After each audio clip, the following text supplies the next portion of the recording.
মুখ্যমন্ত্রী মমতা বন্দ্যোপাধ্যায়ের নির্দেশে অবিলম্বে ব্যবস্থা নিয়ে আসানসোল দুর্গাপুর ডেভেলপমেন্ট অথরিটি অর্থাৎ এডিডিএ বেআইনি জমি দখলকারীদের বিরুদ্ধে ব্যবস্থা নেওয়া প্রস্তুতি শুরু করেছে।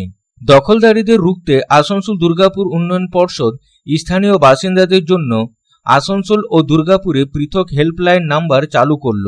এডিডিএ সূত্রে জানা গেছে, কারো নজরে দখলের ঘটনা পড়লে ওই নাম্বারে জানালে সংস্থা প্রয়োজনীয় ব্যবস্থা নেবে বলে জানিয়েছেন নবনিযুক্ত চেয়ারম্যান কবি দত্ত। সম্প্রতি দায়িত্বভার নিয়ে কবি দত্ত জানিয়ে দেন, অবৈধ দখলদারদের কোনোভাবে রেয়াত করা হবে না। তিনি জানান, এডিডিএর তরফে এলাকা পরিদর্শন করে অবৈধ দখলদারদের চিহ্নিত করে উপযুক্ত ব্যবস্থা নেওয়া হবে। সেই প্রস্তুতি শুরু হয়ে গিয়েছে। পাশাপাশি স্থানীয় বাসিন্দারাও যাতে সাহায্য করতে পারেন সেই জন্য দুর্গাপুরের জন্য 9046223650 এবং আসানসোলের জন্য 9046223651 এই নাম্বার দুটি জানানো হয়।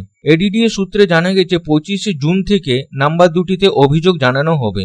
অভিযোগ উঠেছে, দুর্গাপুরের সিটি সেন্টার বাসস্ট্যান্ড ও সংলগ্ন এলাকায় এডিডিএ জায়গা দখল করে বহু গুমটি বেসরকারি বাসের টিকিট কাউন্টার গড়ে উঠেছে।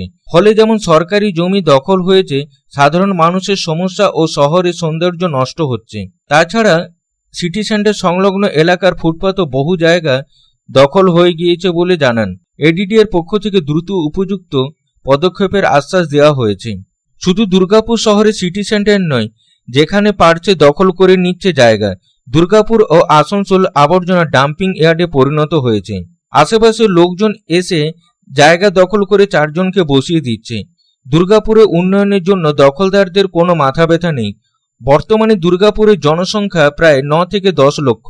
অবৈধ দখল বন্ধ করতে হলে সবাইকে সচেতন হতে হবে এবং মানুষকে সামাজিকভাবে সচেতন হতে হবে।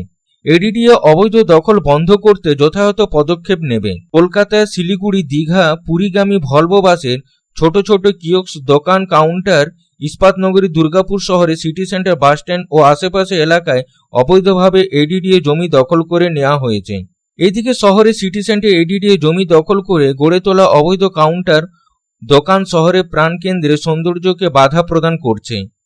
অন্যদিকে সাধারণ মানুষকে চরম ভোগান্তিতে পড়তে হচ্ছে। শহরে সিটি সেন্টার, গান্ধী মোড় থেকে এবিএল মোড়, কবিগুরু, দুর্গাপুর সিনেমার আশেপাশের এলাকা, ডিএমসি মোড় থেকে বিদিশা এলাকা পর্যন্ত ফুটপাত দখল করা হয়েছে। আসানসোলের সুগম পার্ক থেকে বিপিএল কলোনি এডিডিএ জমি মাফিয়ারা বিক্রি করে দিয়েছে বলে সূত্রের খবর। এখানে অনেকগুলি বস্তি রয়েছে।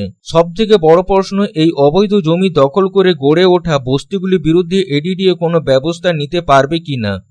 উচ্ছেদ নিয়ে মানে আমি ডেফিনেটলি অমানবিকভাবে ডেফিনেটলি নয়, কিন্তু বেআইনি দখলদারি আমি মানব না। তাতে যদি আমাকে চেয়ার এক মুহূর্তে ছেড়ে দিতে হয় আমি ছেড়ে দেবো, বাট আমি এগুলো যেটা ভদ্রতা, যেটা মানবিকতা নিয়ে করা উচিত আমি করব। আমি দাদার পারমিশন নিয়ে, যদি আমি ভুল বলি দাদা আমাকে ক্ষমা করবেন, কিন্তু আমি দায়িত্ব নিয়ে বলছি।